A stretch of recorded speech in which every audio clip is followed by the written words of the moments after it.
Hi guys, it's Kelly here and I'm back with another video. This card I actually just made because I wanted to, and then it ended up being that it was a perfect fit for the first of the year card and a blog hop. So I'm using some sets by Hero Arts here. One is called Foam Animals and the other one is called Spill the Tea. The floral teacup is from the Spill the Tea set, and I just absolutely loved it. I knew I wanted to use it, and I thought that it would be super cute to use the other mugs from the Foam Animals to kind of accent it, also give me an odd number, make me a little scene here, so all of the things that I love. I've already cut all the masks for them, stamped them and cut the masks. I'm using Eclipse masking paper. And the reason that I do that is for something like this, where it is a lot of masking, it helps me to kind of lay it out. And then once I get it laid out, you can see, like I just took a picture. Or the other option is to trace your masks with a pencil. And then this helps when you're trying to reline the masks up to use them to line the stamps up. So either way, you can do either one of them. If you're not as particular, I just had a lot of components in this one. So, but if you're not as particular about where they go necessarily right back in the same spot, you could definitely use just the phone portion of it. Like when you have a bunch of die cuts you're trying to line up, like take a picture of it so you know that way that's going to go back. For the little sugar cubes, I didn't want to do 4 sugar cubes because it's an even number and it looks like you stamped like the identical stamp. Why? Because you stamped the identical stamp. So here I just wiped off the back sugar cube with a baby wipe before I stamped it. And then that way I would have 3. And then you can see I'm putting the masks back down so that way I can just lay the stamps over it. I know exactly where they will go using those pencil lines as markers. You guys get the idea. So let's get back to this blog hop business.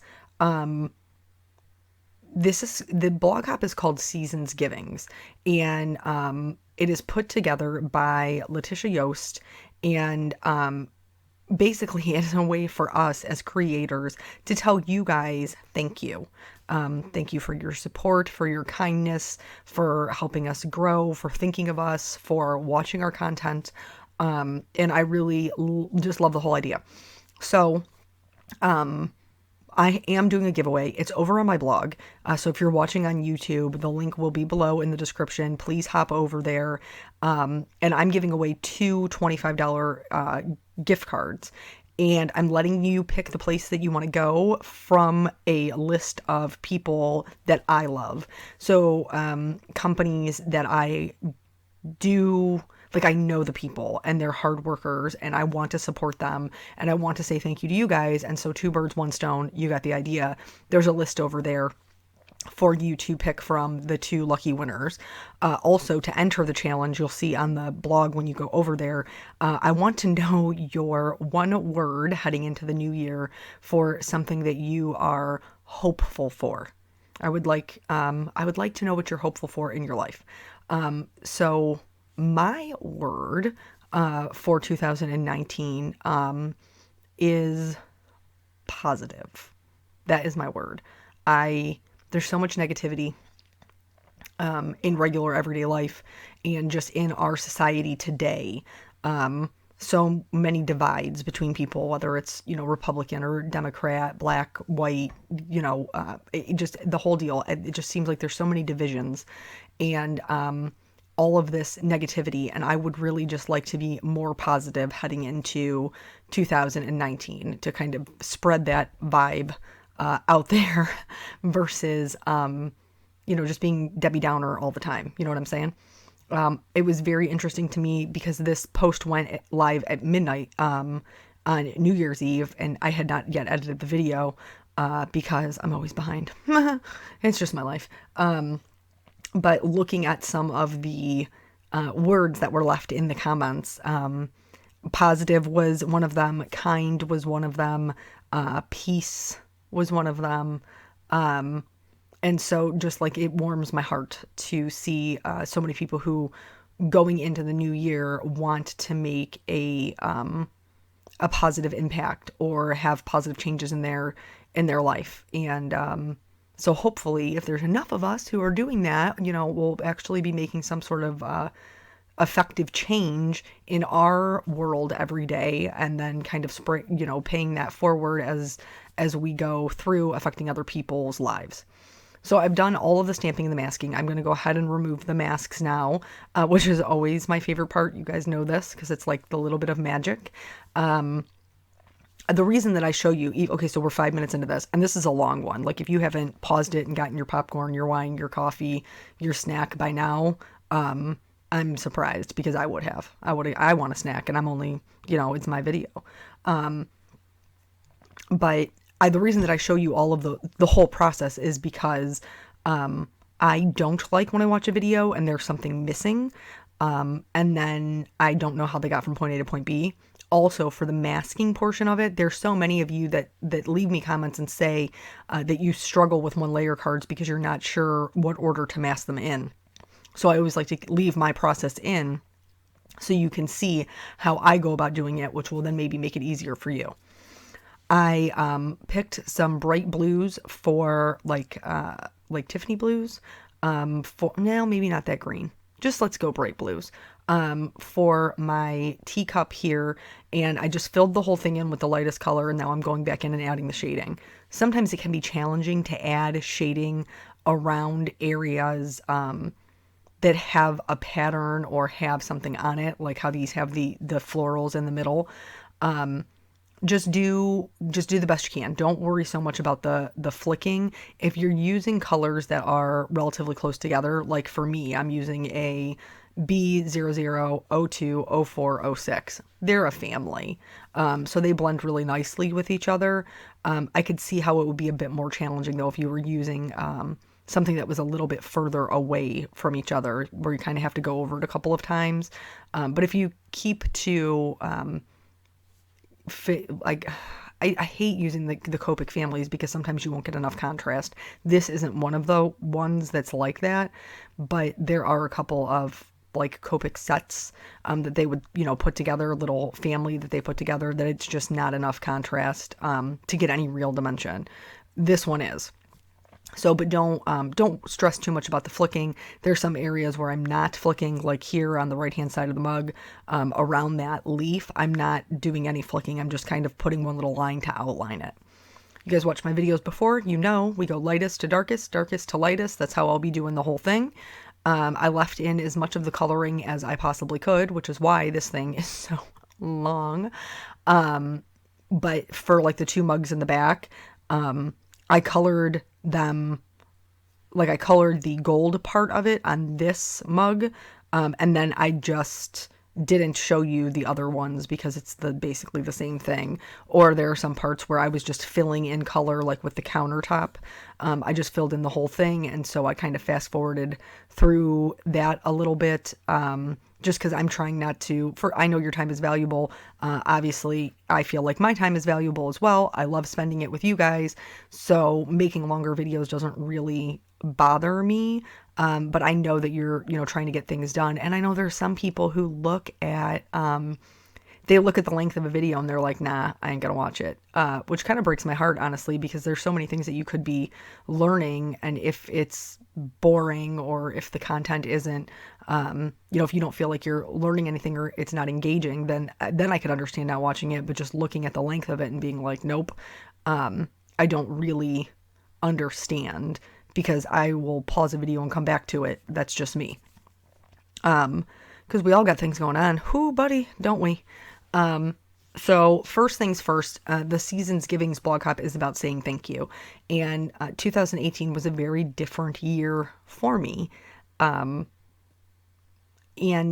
so many of you reached out, whether it was on, you know, through your YouTube comments or through emails, Instagram, all of those things, to say that, you know, you were praying for me, you were thinking of me and Peanut, you were keeping us in your thoughts and your prayers. And I just really genuinely appreciate that, because it was a little bit of a rough go. But, you know, God is good.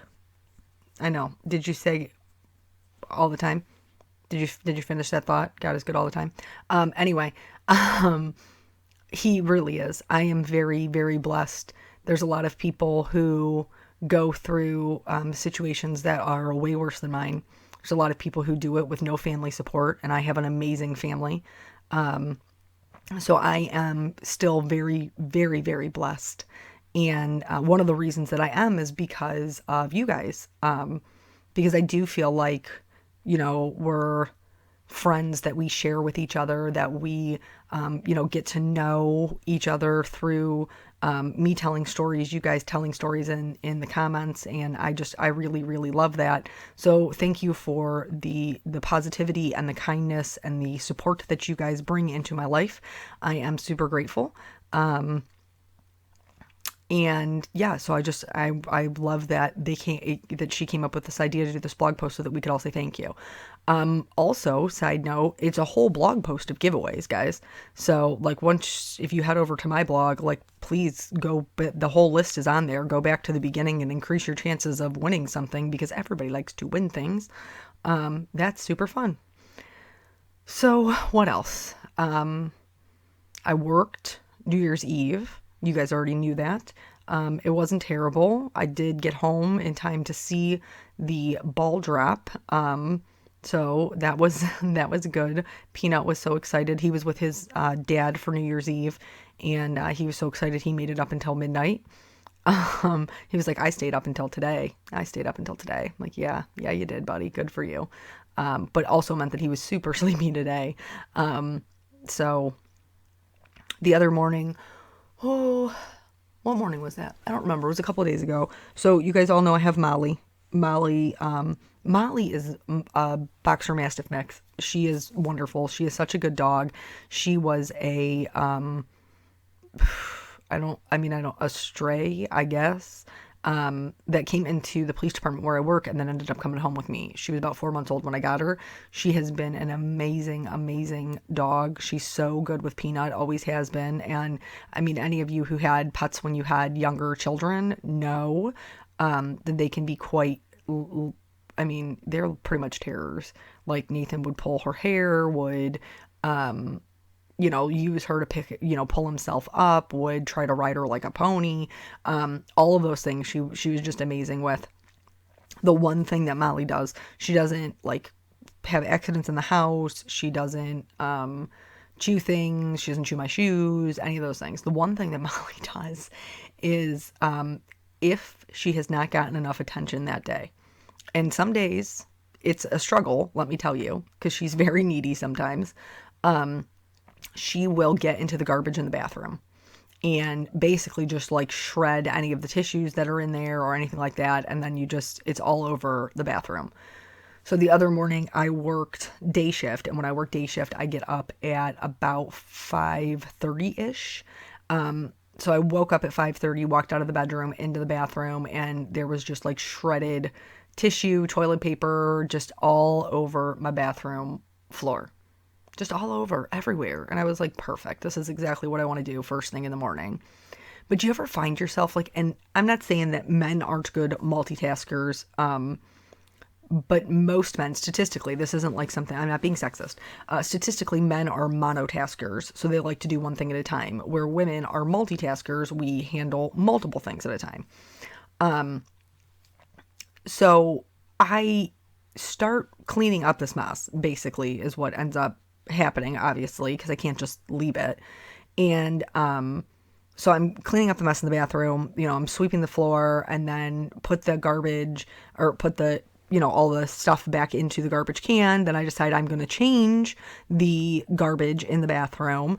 Then I'm in the kitchen, and since I'm already going to fill up this bag, I'm going to change the garbage in the kitchen, because that's getting full. And if I'm going to do that, then I might as well clean out the fridge. Like before you know it, I'm like, it's like 6:00 in the morning, I'm straight up like just cleaning my entire house. And I'm like, I should probably get ready for work since I have to go there. That would be important. Does anybody else find that happens to them? Like one task leads to another task leads to another task, and then before you know it, you're 45 minutes in and you are not even doing the thing that you first started doing. Crazy. Side note about the card. So these are obviously much easier to color because there's no pattern there. And then I'm just doing a center highlight. So a little bit of shadow from the left and a little bit of shadow from the right. You'll see when we get there, I wanted the cups to be full, but there isn't a line for the back of the cup. So I'm actually going to create one with my markers so that I can fill it with coffee. And then on the left-hand side, I left a little bit of like a border highlight so that my darkest color wasn't right up against my darkest color on the saucer coming out from behind it. So you'll see it's just like a little sliver of a line, but it's enough to break up the cup from the saucer so it doesn't look just like they're part of each other. Anywho, back to this multitasking thing. So I just recently started watching This Is Us. I haven't watched TV since Peanut was born, because when he was born, something had to go. I didn't have time for everything in the day. So I had like my card making, your regular everyday cooking, cleaning, going to work. And now I had this, little Peanut to take care of. And so there just wasn't enough hours in the day and something had to go. And for me, that was television. It just wasn't a priority for me. It wasn't super important. So that went. Well, now that he's a little bit older, I have a little bit more time to watch TV. And so I started watching This Is Us because I heard wonderful things about it. And I'm all the way back on season 1. No spoilers. Don't tell me. Don't tell me anything. I don't want to know. You can see I'm going over this RV69 quite a bit with the RV34. They're kind of far away. When that happens, you just want to make sure that you go over it a couple of times, and usually the lighter color will blend into the darker color because copics are transparent. You can continually go over them with the lighter color, and it will lighten up that pigment so that they blend better. Okay, but anyway, so when I was watching the This Is Us, what were they doing? They went to a football game. Both their boys played football. They went to a football game and then came home, got into bed, and she tells her husband, we didn't even eat tonight. And he was like, yeah, I'm good. And she's like, I'm going to go make myself something. So she's in the kitchen, getting something to eat. And then her son calls her downstairs and was like, I can't get the washer to shut off. So then she's trying to figure out how to shut off the washer, which then leads her to the clothes that are in the dryer. And then before you know it, she's standing in the middle of the laundry room folding all of these clothes. And so it was just like a perfect depiction because, like I just told you, that was my morning the other day. Like one thing leads to the next thing, leads to the next thing. And then before you know it, you're completely into all of these chores that you didn't even plan on doing. So that's always super fun. I have found that I cook less now, though, because it's just me and Peanut. So I don't make, and he won't eat, he's a child. He will not, he pretty much survives life on mac and cheese, peanut butter and jelly, and chicken nuggets. That's what my kid will eat. He eats my mom's mashed potatoes, not mine, but he'll eat my mother's mashed potatoes and like cooked carrots. He'll eat those. He's baked beans. He'll eat that. But he's a pretty picky eater. So I'm not going to make a full meal for just myself typically. So I eat a lot of salads. Because they're super easy to make and they're not like totally terrible for you. And I'm not really a fast food person. I get very tired of fast food very quickly.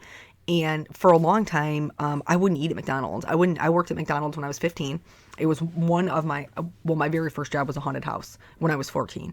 And then, I got a job at McDonald's with like my friends when I was 15, because no one else would hire you when you were 15. And even at McDonald's, you were only allowed to work the drive-through and the counter. And so I worked at McDonald's when I was 15, and I worked there for, I think, about 9 months, because as soon as I turned 16 and could get another job, I was like, deuces, I'm out, because I did not love that job. But I couldn't eat McDonald's for like 10 years. For like 10 years after I worked there, I could not eat McDonald's. There was just, and it also ruined onions for me. It ruined onions for me while I worked there. So there's like diced onions on every McDonald's burger, and they would cut them up in the like early in the morning, and then they would sit in like this onion water by the grill, and it would like they would very rarely change the water, and I understand that it was like to keep them hydrated. I get like the purpose now, but part of my duties since I was 15 was washing the dishes. And so like by the end of the day that you're washing these dishes, the onion water had been sitting for quite some time, and it just was smelled, oh guys, it was so bad. So then forever I couldn't even eat McDonald's or onions. I also had a girlfriend who worked at like a pizza place, and she like very rarely eats pizza. Do you guys have anything like that? Like you worked at a food place and then that just ruined that food for you forever and ever? Because that's how McDonald's was for me. How did we get on this topic? I don't even remember. This is how my brain works. I hop from topic to topic, and then I'm like, ooh, something shiny, squirrel. Yeah. So, the food. So I don't typically eat a lot of fast food. And then like most of the recipes that I know or that I made were from when I was married. And so they're like 2 people recipes, and like I could just cut them in half. Like that would make good sense. But even cutting them in half is still like way more food than I'm ever going to eat. I'm a grazer. That's like, I'm a snacky person. I want like I eat a bunch of little things, not a whole lot of big things. And I love desserts. Love them. Love them, love them. I work with a guy who for a long time thought I only ate dessert because I would like pack my lunch, but then if they were going somewhere, I would order dessert. And he thought that was all I was eating, which is very comical. I would be like 900 pounds if that's all I did, but I would also probably be very happy. I would be happy. Desserts are so good. There's some people who don't have sweet tooths, and that's wonderful for them. But I'm always down for the dessert. In fact, my mom, for Christmas, she made nut roll. It's my grandmother's recipe. So my dad's mom used to make it when he was growing up, and then she gave it to my mom so that she could make it for my dad. And I absolutely love it. It is so it's labor intensive though. Because you gotta make the dough, roll it out, make the filling, fill them, roll them up. I mean, it's like a whole, I think you even have to like chill it. I think you have to chill the dough. It's been so long since I made them. I used to help her when I lived there. I should probably go back and help her now, to be quite honest. But I didn't know she was making them at the time. But anywho, so yeah, I love cakes, pastries, pretty much anything that is like dessert related. And coffee cake. Ooh, I love me some coffee cake because I love coffee. And I mean, what would make coffee any better? Like, coffee is perfection, and then like the next best thing would be coffee with coffee cake, or like cherry strudel things. Those are delicious. I'm gonna stop talking now because I'm gonna make myself hungry. Side note on these little sugar cubes. So it's going to look really dark right now because I'm doing the shadows and coloring them white. So when you're coloring an object white, we've been over this before, you just add in the shadows. But right now they're just right next to a stark white background. So they're going to look gray, like I have dirty sugar cubes. But once we put the floor and stuff in, they really will start to look white. I wanted, my little I could have gone silver. Let's be straight up. I could have gone silver because that's how I pictured the spoon, but I wanted them to match. And when I came up with the card idea, which I can't even tell you how I did, honestly. Like, somebody had asked me, could you do a video about how you come up with your ideas? And I have no idea. Like, they just appear in my brain. But when I pictured it with a blue cup with a gold on it. So I have never colored this spoon before, and I wanted it to be shiny, but I didn't really know what I was doing. So you'll see there's kind of some hesitation as I'm putting in the shading, because I don't want it to look weird. And sometimes if you put the shadows in the wrong place, it can look kind of weird. But everything is fixable. You guys know that. You know I don't start over. We just make do. So here I started putting the shadow along that line that's already in the stamp set. And it started to look a little bit strange, especially once I started putting in the darker shadow. And I didn't really like the way that it was looking. But fear not, everything really is fixable. So then when I went back in with the next darkest color, I kind of filled in a little bit of that shadow, so that way it didn't look too crazy. Like here you can see I'm trying it, it's not really working, it looks weird with that line in the middle, and then I get all the way through the coloring knowing I'm going to go back in and put in highlights with a gel pen. I already know that, and I didn't really like it. So then I went back in with that mid-tone and just kind of connected that line to the outside edge, and then that looked much better to me, so that the highlight was really just on the end of it, versus being along the whole side of it. Blend that back in, and then I was happy with the way that it made sense to me then. And I'm going to do the same gold combination for all of the cups. I'm just going to show you, like I said earlier, just the teacup portion of it. So yeah, anything else interesting happening in my life? I don't really think so. I'm a pretty boring person because I have so many jobs. I'm gearing up for the next academy at the college, so that's exciting. We're going to get the next round of people to, make 911 dispatchers out of. And I am looking forward to that because I really, really had a wonderful experience with the first time around. This time around is a little bit different. Before, we taught in tandem, so there was always two of us in the classroom, and like one person would be walking around the room, the other person would be teaching up front. You would swap. There would be kind of like a back and forth between the teachers, because not every dispatch center does everything the same way. A lot is left up to your policy and procedure of whatever department you're working for. And some people aren't necessarily police departments. Like there are, private ambulance dispatchers, there are hospital dispatchers, there are just fire and EMS versus people who are just police. Now, like when I was dispatching, I was all three. I answered 911, non-emergency lines, handled the radio, police, fire, and EMS for my city, for my department. I did all of them. But not every city is built like that. And if you get a bigger city, they are definitely not built like that. So like I live in a different suburb than I work in, but they're both suburbs of Cleveland, and Cleveland is a huge city. And so for them, they have call takers and dispatchers, versus me, where the smaller suburb I worked in, I was both. I answered the call and I dispatched it out. For Cleveland, there's no way they could do that. Their call volume is just far too high. So they'll have somebody who takes the call, enters it into the computer screen. That screen gets sent to the dispatcher, and then she sends the officers on the radio. Also, if they take a call and it's for medical, then that call goes to a different person who's dispatching for fire and EMS. So it's very interesting working with different people who work for different departments, and how all of us are basically doing the same job, but in a very different way, just because of the area that we work in. So all of this coloring is done now on the cups. And then I really wanted to do a scene, because I love scenes. It's my first card of the year.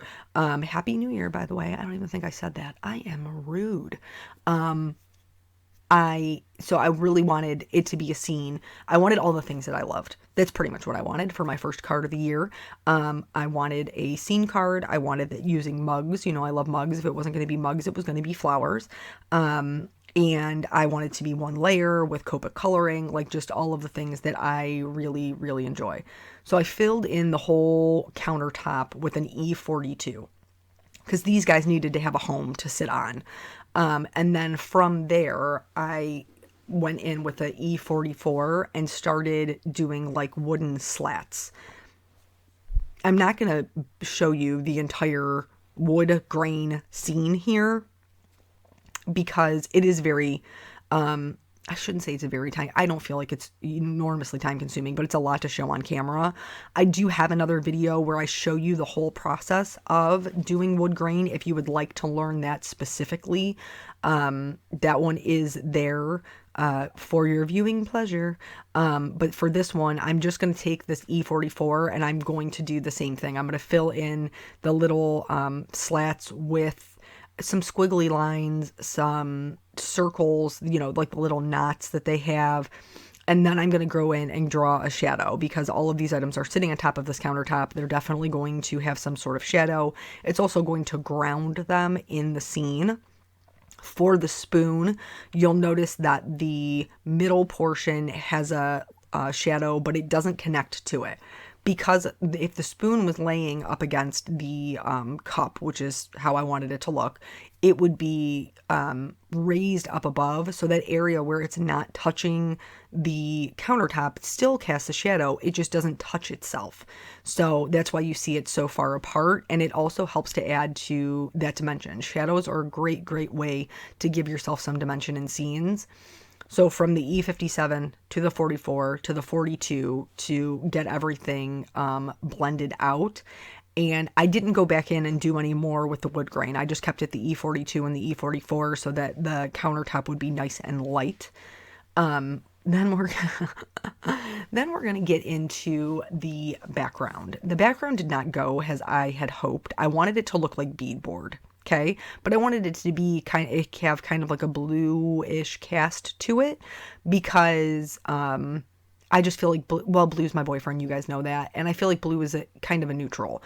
So I'm pretty much just kind of sketching in these lines that I want to turn into beadboard. This didn't work, by the way. PPS did not work. Ends up looking like striped wallpaper. Didn't look bad, but just didn't look like beadboard. So I'm kind of working my way out from the lightest color. You guys know I always start with the lightest color because it's easy to cover up if you make a mistake. With the very lightest blue, which is a B quadruple zero, I think, I'm going over the whole thing. I'm also kind of flicking up the wall from the edges of my coffee cups so that it has a little bit more color and it's not just stark white. I decided that this wasn't going to work for me, so I was going to do stripes with my T-square ruler and a Copic safe pen, and then shade those like it would be the divots in beadboard. Also did not work. Just didn't work. It wasn't happening. I'm going to revisit this though, because I'm not going to give up. I do want it to look like beadboard at some point in my background. I just don't know how that's going to happen yet. I'm going to keep practicing. So I shaded it with some grays on the inside, started with a small line of C5, mostly filled them in with a C3. And this is where we got how it just looks basically like stripes, not at all like beadboard. And then I couldn't even get like the thickness down correctly. It's kind of a hot mess. I don't think it looks bad overall as part of the scene. So that's why I was just like, it's fine, I'll leave it. But I would definitely do it a little bit differently if I was doing it again. From each one of these quote unquote like cracks or crevices, I am doing a little bit of shading with the C1 from the left to the right so that they have a little bit more dimension. And now I'm going to go in and start putting in some white highlights. This is super important for the gold parts because if you want it to look like gold, it should have super powerful highlights. Now you can totally achieve this by leaving white areas in your coloring. I just find it easier to go back in with the gel pen, and I'm fine with that. But if you're doing coloring and you want to leave the white areas, then you do you, boo. That'll totally work. So putting in the highlights along the gold areas, I'm also going to put in some highlights into my spoon. We talked about that. I said that earlier. And then also into the sugar cubes. And for the sugar cubes, I'm pretty much just going to do little dots. They're to mimic the dots that are already in the stamp set. But the dots that are in the stamp set are black because I stamped it in black. And so to just kind of make them look a little bit whiter, I'm going to do the series of dots over them so that way that white really kind of pops forward.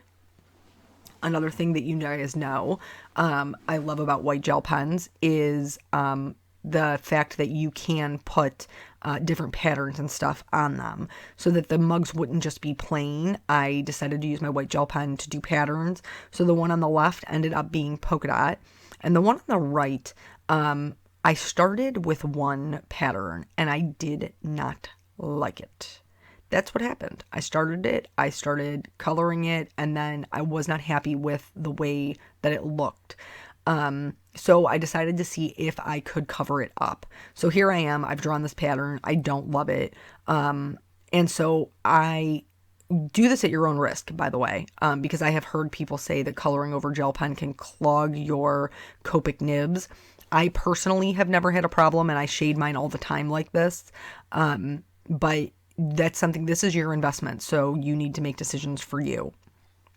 I'm going to just redo the shading, like the darkest shading over the cup, in order to kind of like block out that white. Now, it doesn't erase it completely, but please understand that. I'm not completely erasing it. I don't know that you can, but because I'm going to draw a different pattern over top of it, I know that that will kind of take center stage, so I'm not worried about the other one showing through. You can't, I mean, I'm looking at it right now, and you can't even really see it. So once I was happy with the pattern on top of the mug, I also added that a little bit to the saucer.